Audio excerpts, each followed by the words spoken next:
Hello everyone, I'm Captain Logan. And I'm Vince. And it's time once again to recommend things. Vince, what do you recommend today? Today I'm recommending a video game that came out last year.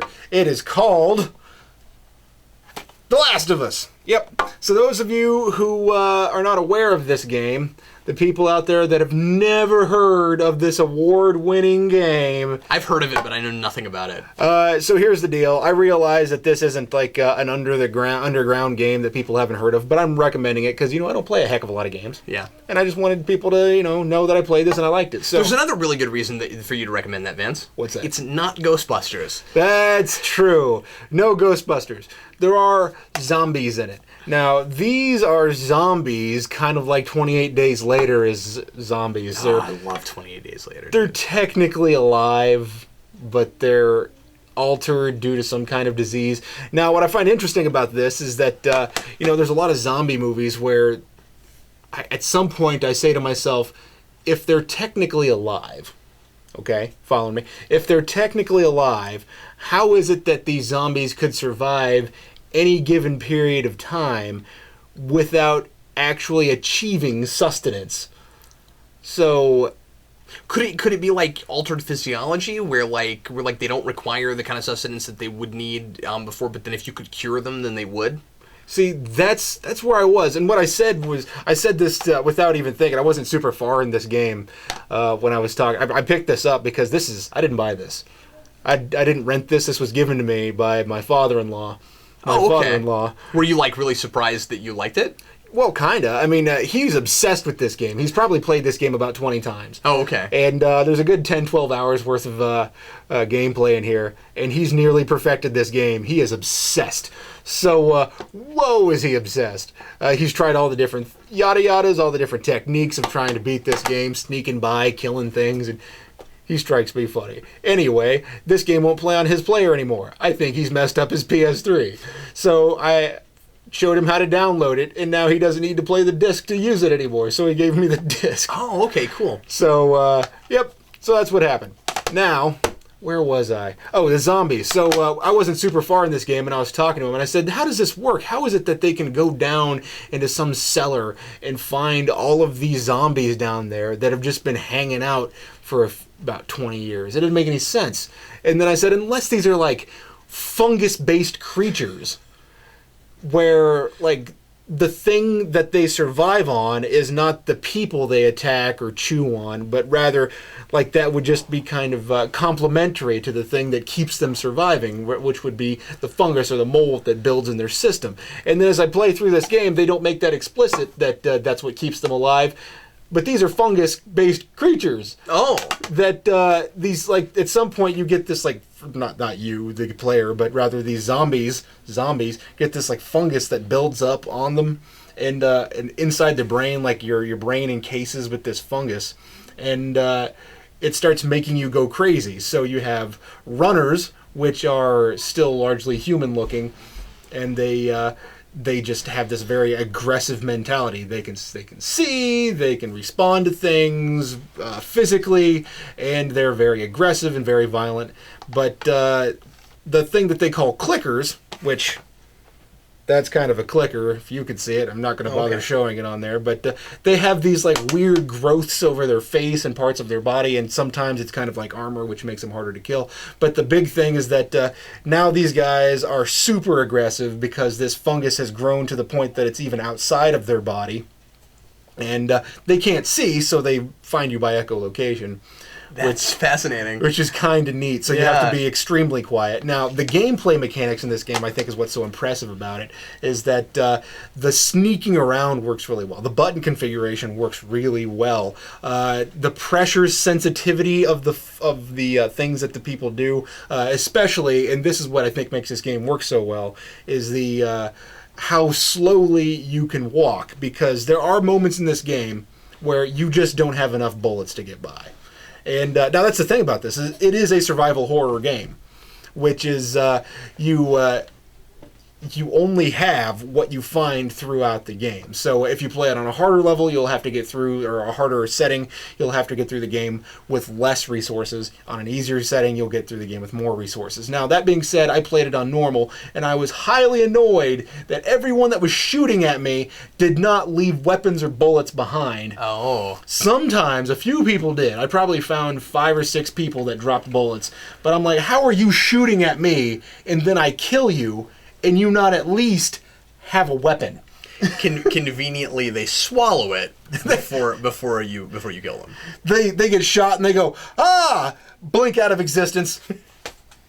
I would cut into a guy to find a weapon. I'll be honest with you. So is there a lot of like really like dark suspense stuff with like jump scares and that kind of thing? Here's the thing that I think this would be up your alley.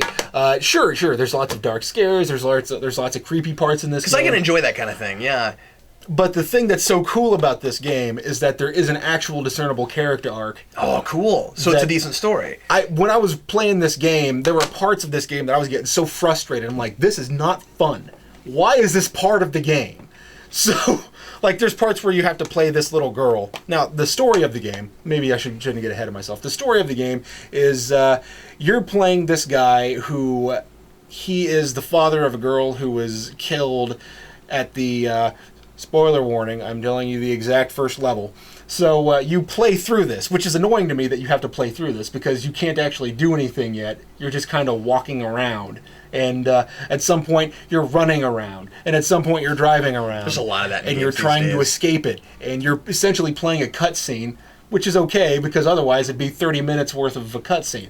But so I think this game would have worked better as a movie than it does as a game. But as it stands, it's a good game. But you still like the gameplay. Yeah, the gameplay is good enough that I'll wait through. But because a lot of the time, let me stop you for a second. A lot of the time, that's kind of my big question with video game narrative. I'm fascinated by this. I'm fixated on this. Of does the story need to be interactive to do what it's doing? That's kind of the thing that bothers me. Like the gameplay's good. I want to play the gameplay, but the story is kind of slowed in pace. The story is halted for the gameplay to be inserted into it. And I'm not saying I want to watch a 30-minute cutscene. I'm saying I'd rather watch the Last of Us movie and then just say, hey, these are the scenes that we're going to make playable. Here's the disc. Yeah. And I realize that's not something that will ever happen. But, so, essentially you play this... Oh, excuse me, that's a little girl. This guy who's farther back in the shot, and that's the smaller within the... So you play that guy. His daughter gets killed at the beginning, which is kind of the inception of the whole zombie thing, otherwise known as the fungal creatures. and he's going through this game, and then essentially this girl gets dropped into your lap, and I could give you more about why she gets dropped into your lap and why you have to protect her. And but if you're interested in the story, because it is a good story, I'll just let you find it out. So, the weaponry in this game, you get lots of weapons, you get to upgrade your weapons, you find pieces of things throughout the game to help you upgrade your weapons, and there are things that don't make any sense, like, why is it that when I make a shiv, I can only stab somebody with it once until I upgrade my ability to make shivs? Sharpening a knife, I'm entirely certain of this, does not make the metal stronger. So if all things that shivs are made out of are incredibly brittle things, then I should be able to make it out of anything sharp. I should be able to make it out of a piece of glass. I should be able to break a window, wrap some tape around the piece of glass, and stab someone with it. So you're saying that it's been pointless all this time, Vince, for me to be sharpening my teeth so that I can better break into like packaging? Yeah, because those things will just break as soon as you bite into the packaging. Oh, I'm telling you. Okay, but right. So I you sharpen your teeth. I thought it would make my teeth stronger, right? Yeah, you see, but though if you sharpen your teeth, you'll be able to use it twice, because that's how this game works. Oh, okay. You don't know how to sharpen things properly. Twice. Okay. Read a book and you'll use them twice. Now, okay. So there are things in this that I kind of question, like why is it that certain weapons break after a certain amount of use? I'm like, that's kind of dumb, because then wouldn't my knuckles break after a certain amount of use? Because surely they are less durable than a lead pipe. Ultra flimsy. Your lead pipe only lasts for 8 hits. You believe this? It's a lead pipe. It's a pipe made out of metal because it's a pipe. So that annoyed me. Anyway, the weaponry works very well. Something is just off about the chemical composition of the universe, save human beings. Now, since it's been 20 years since they've been making pipes, sure, I guess they're probably rusted out. Vince, are you telling me they've only been making pipes for 20 years? Well, I mean, in this game. Oh, since it's been 20 years since anybody, last made a pipe. It's set 20 years after Civilization. So essentially, okay, you didn't say that part. Start the game. Or if you said that part, I wasn't paying attention. I don't know if it did or not. I'm sorry. So you start the game I just essentially didn't care. present day, I cared a lot. You start the game present day. Your daughter gets killed, and then you jump 20 years into the future. And so essentially, this whole game, whether or not you realized it at the beginning, it's almost kind of obvious. Like, that's the reason you played that level at the beginning, is to give you a frame of reference for why this guy following around this girl who would be around about his daughter's age or something like that. Actually, no, that's probably entirely inaccurate. The daughter this girl is probably around about his deceased daughter's age when she died. So they become unlikely companions, and then he gets to make these choices, which, were it in a movie, this would come at an appropriate time. But as it stands, later in the game, certain choices, I'm like, why is this guy being such an ass throughout 80% of this game? And then he makes choices, and you're like, okay, it was building up to that. You just had to kill a bunch of stuff first, or sneak by a bunch of stuff. Play it as you will. Now, there's some replay value in this, because you do get different kinds of levels, different kinds of abilities to... that's not what I meant to say. You do get different kinds of difficulties that make the gameplay different, because if you play it on a harder level, sometimes you will have to sneak by things. What I like to do is wait for every guy to come by and then just choke him out, because that's fun. I don't know why. I'll sneak by around him, and my father-in-law was saying, Vince, you got to get over this killing thing. You got to get over this killing thing and just sneak by some people sometimes. And I said, yeah, but if I'm sitting here around a corner and I focus my hearing, essentially use my spider sense, because it's kind of funny. You can focus your hearing and see somebody through a wall. I'm like, my hearing is pretty darn awesome. That's what I'm saying. But that makes as much sense as the lead pipe thing. Vince, you alarmed me there for a minute. I was like, we've only had pipes since 1994. How long have we had the wheel? 1950. Good job, then. So the first 10 years of my life, I lived without plumbing. I didn't know that. The Romans were more advanced than us until 1994. This is true. We had the film Independence Day just after the revelation of the pipe. So, I'm recommending this game because... The Mask and Pipes came out the same year. I'd use Pipes and watch The Mask. Why not? A year later, we got Casper the Friendly Ghost, right after Pipes. Pipes, Casper the Friendly Ghost. I really like Casper the Friendly Ghost. I thought it was fun. Anyway. Incidentally, there's plumbing in all this film. Rated M. That's true. Rated M. But what's not anymore? For mature. Really, Vince? That's factual. You know what we need? You know what we need? We need deep sea, like, plankton zombies. That's what we... You got fungus zombies? We need plankton or seaweed eating zombies. I don't think that it was exactly that way, but I think there were things like that in BioShock.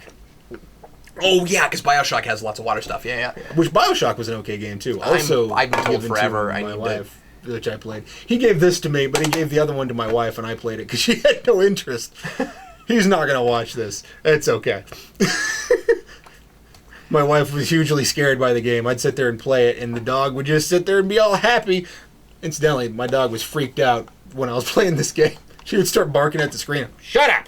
And she goes, okay, because she can talk. But, so it's rated M for mature because there's so much violence and because there's an unnecessary amount of profanity. I'm all for profanity because you would almost say, I effing love it. But I'm all for profanity because, first of all, there's a certain realism aspect to it. But when it starts, like, you got to take all the boring parts out of it. So if it doesn't enhance something, if it's not interesting to say it that way, why are you cussing so much? Like, there's like flavor text where you're walking through this game and you're doing stuff, and the little girl, which incidentally, for those of you who are worried that your non-player characters are going to get you caught by the zombies, they don't. It's amazing. The little girl can like walk right through or bump into a zombie, never notices her. But you happen to get about as close to the camera as I am, and that zombie freaks out. So, like, why didn't you eat the girl? They're non-girl eating zombies. They don't like little girls younger than a certain age, Vince. They are Joel eating zombies. That's what they do. They eat people named Joel. They eat people named Joel who have short hair and a beard and wear a green shirt. Well, that seems like a pretty easy world to live in, as long as your name's not Joel. Actually, it might be a blue shirt. I don't know. As long as your name's not Joel. It's faded. Don't be sorry, Joels, but don't live in the Last of Us universe. Cause, change your name, preferably. Yeah. Okay. So yeah, I'm recommending this game. I don't know if there's a heck of a lot more that I can say without just rambling forever. So I enjoyed it. Check it out. What you got, Cap? Well, Vince, today I'm going to recommend an album, and I don't have it sitting in front of me because I've been listening to it on Spotify, but I thought I would recommend this to folks. Yeah, I've been listening to a lot of Spotify lately. By the way, I also recommend Spotify for people that still haven't done that. I currently am paying I think it's like $10 a month or something to have access to everything on Spotify. Lets me listen to it on my phone and stuff, and then doesn't. And then I don't have to worry about listening to ads and things, so it's really nice. So effectively, it gives you access to nearly every track of everything that's ever existed for like $10 a month, which is really nice. And you can make playlists and things. And so, as long as you have an internet connection, it's like you own the world library of music. It's really, really great. I mean, it's limiting when your internet goes out. If you know, especially, I mean, obviously, you know, usually at home that's not happening to me. But at least I know the words to John Jacob Jingle yeah, exactly. What do we do without the internet?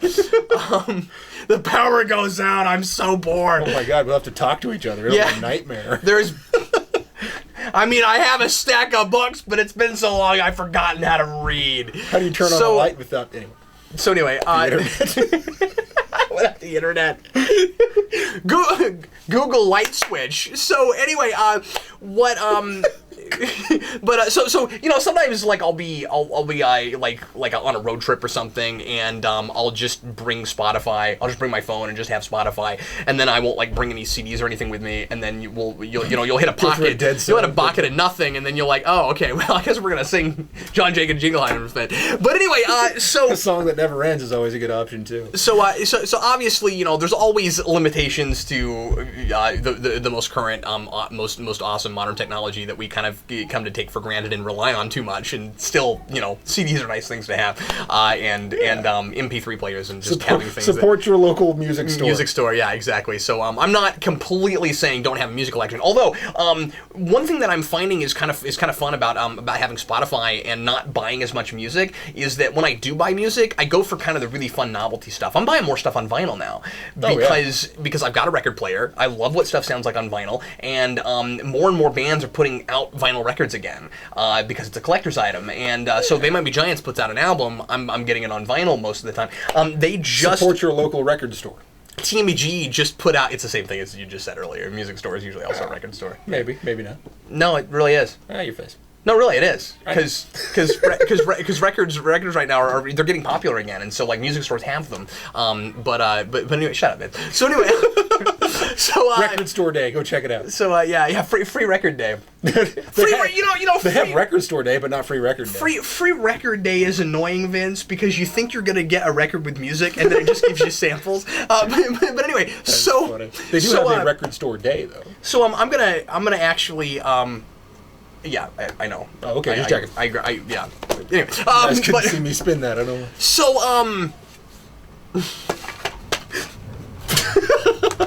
Anyway, I'm going to actually recommend the thing I was going to recommend. Go right ahead. So today I'm going to recommend an album, and this is by a band called the OneUps, which has, I think, 4 albums now. And I played this for Vince. I keep meaning to mention and recommends. I keep forgetting about it, so I'm going to do it now. And Vince, feel free to weigh in because you've heard some of this now. The OneUps is a really cool video game music band, and of course, there's tons and tons of these around now. What I really like about the OneUps, up against really any other of these type of bands, just going back to NES and Super Nintendo and Genesis and stuff, and grabbing that music and making new music out of it, is these guys are a fabulous jazz band for the most part. And unlike a lot of other bands that just kind of will realize that music with real instruments and they'll kind of play it straight, and I mean, like, a lot of that stuff's cool. I like the mini bosses and stuff, but what I like about these guys is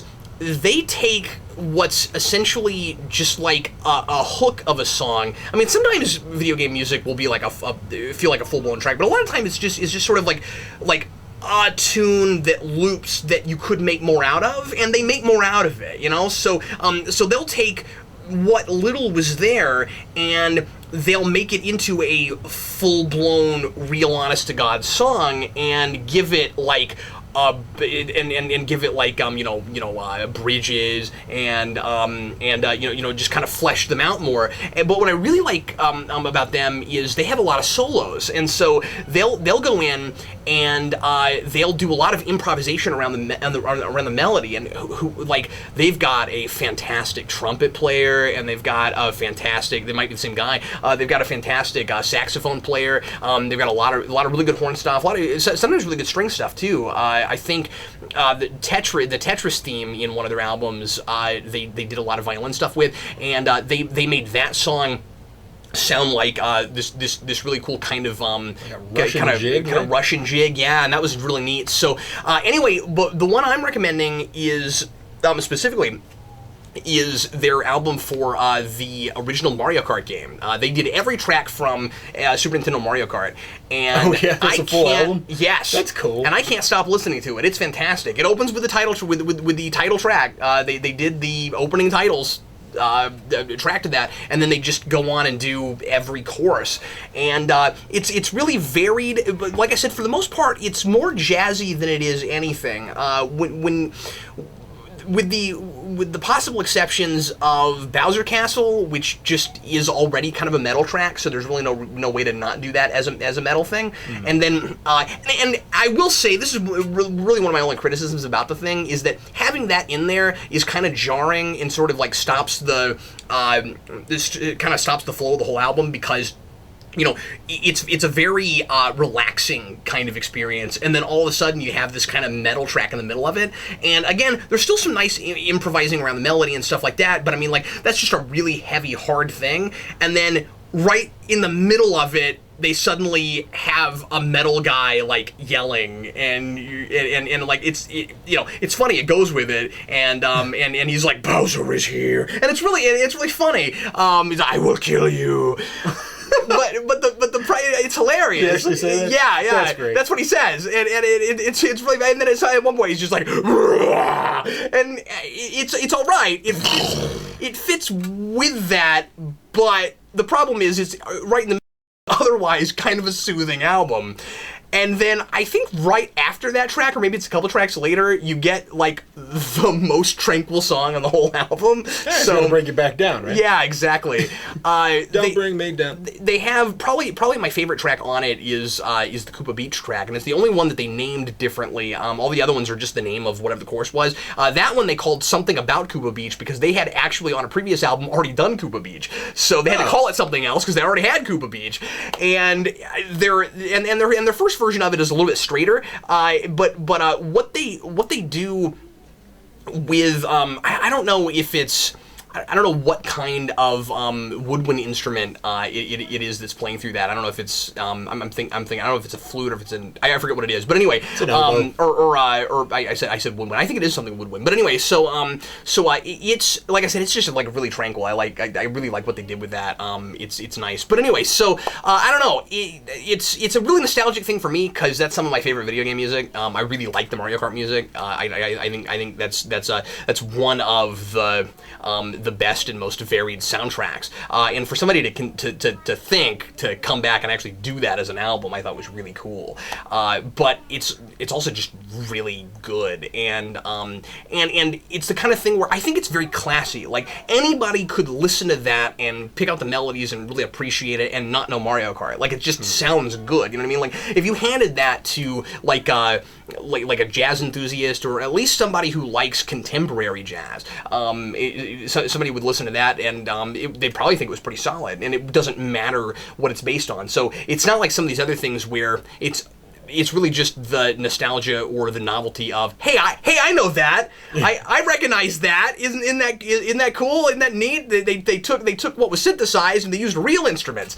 This is cool because it's just really solid music, you know. So anyway, that's what I recommend today.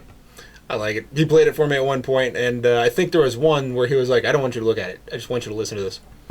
So he played it for me, and I thought, oh, that's pretty good. I don't know what that is. It sounds familiar, but it's pretty good. And then it gets to the point that's very familiar about the song, and I went, oh, I didn't even know.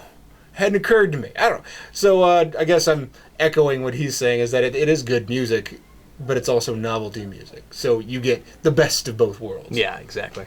Well, everybody, thanks always for watching us recommend stuff, and we'll recommend something for you once again next week. I'm Captain Logan. And I'm Vince. See you later.